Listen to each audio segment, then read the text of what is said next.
અધિકાર સામાન્ય, મધ્યમ અને ઉત્તમ, એની અંદર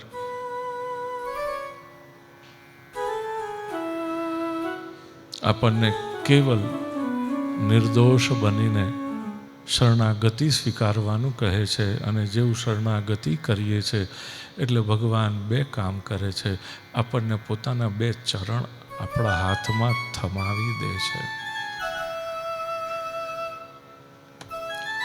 ધુંધુકારી અને ગોકર્ણ આપણને નિર્દોષ બનાવી પ્રભુ સન્મુખ કરે તો આપણા જીવ એટલે આપણા હાથમાં આપણી માં એટલે શ્રી શ્રીજી બાવાના બે ચરણ આવે. પ્રથમ દ્વારા અધિકારના દાન કરે છે, યોગ્યતાના દાન કરે છે, તો દ્વિતીય દ્વારા ભગવાન જ્ઞાનના સાધનના દાન કરે છે. જીવનની અંદર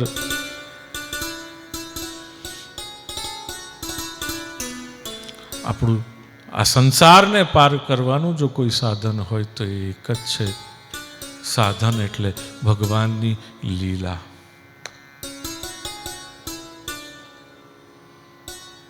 હમણાં જ આપણે સાંભળ્યું બે શબ્દ ચરણ અને ચરિત્ર, આ બે આપણા હાથમાં આવી ગયા ને ભગવાનના, બસ પછી કશાની જરૂર નહીં પડે. જગત એનું છે, જગતનો એ નાથ છે. આપણે જગત માટે રડીશું તો જગત તો આપણા હાથમાં આવશે કે નહીં ખબર નથી, પણ એના કરતાં જગદીશ માટે રડીશું ને તો જગદીશ ચોક્કસ મળશે.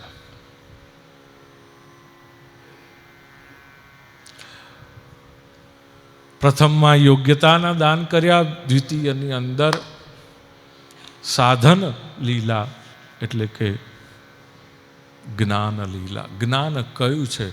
ભગવાનના લીલાઓ. દશવિધ ભગવાનના અવતારોનું, લીલાઓનું નિરૂપણ કરે છે. અત્ર સર્ગો વિસર્ગશ્ચ સ્થાનમ પોષણમૂતયઃ મન્વંતરેશાનુકથા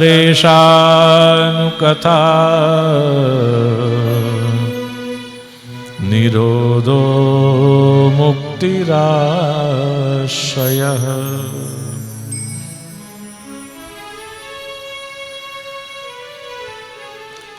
ચાર ભગવાનના સ્વરૂપો છે. અંગુષ્ઠ માત્ર, પ્રાદેશ માત્ર.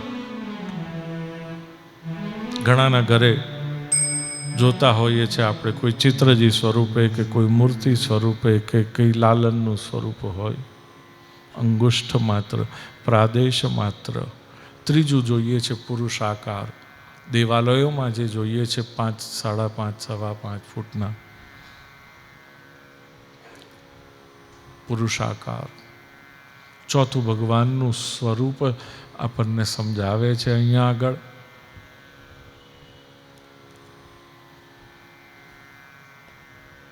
વિરાટ. આ દેખાતું જે વિશ્વ છે એ ભગવાનનું સ્વરૂપ છે. પર્વતો એ ભગવાનના શ્રી વિગ્રહના રહેલા અસ્થિ છે, હાડકા છે. પર્વત પર્વત નથી, પણ શરીરમાંનું એક આપણને હેરક્રેક થાય છે તો કેટલી પીડા થાય છે. થયું છે તમને ક્યારે?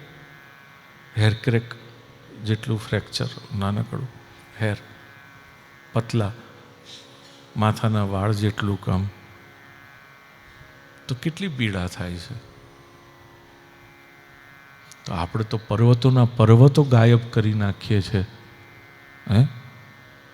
ઘરને માર્બલથી સજાવવામાં.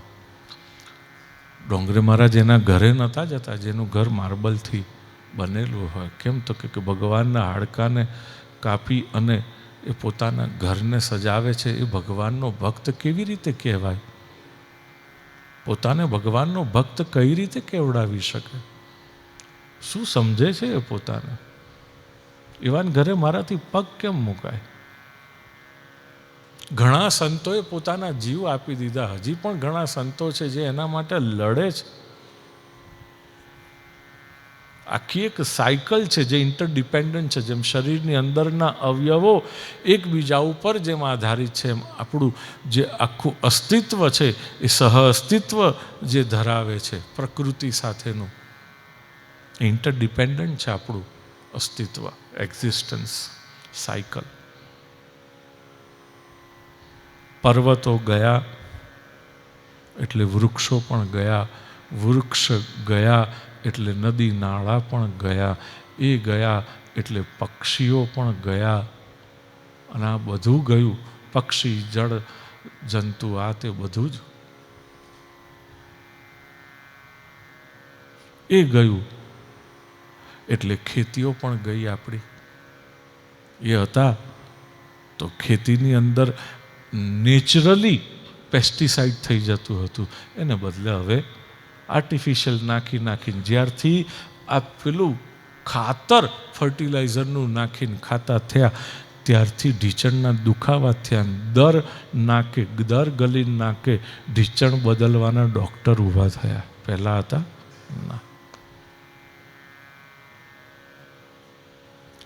હજી ખાવ ખાતરનું બનેલું, ધરતી તો સુકાતી જ જાય છે, એના પડ સુકાતો જ જાય છે. એટલો બધો કે 2 વર્ષ 3 વર્ષ સુધી પણ આપણે કરીએ ને માટી બદલીને અંદર ઓર્ગેનિક રીતે ગો આધારિત કૃષિ અને ઋષિ સંસ્કૃતિ આપણે જે ગુમાવી, એમાં કેટલું બધું ગુમાવ્યું.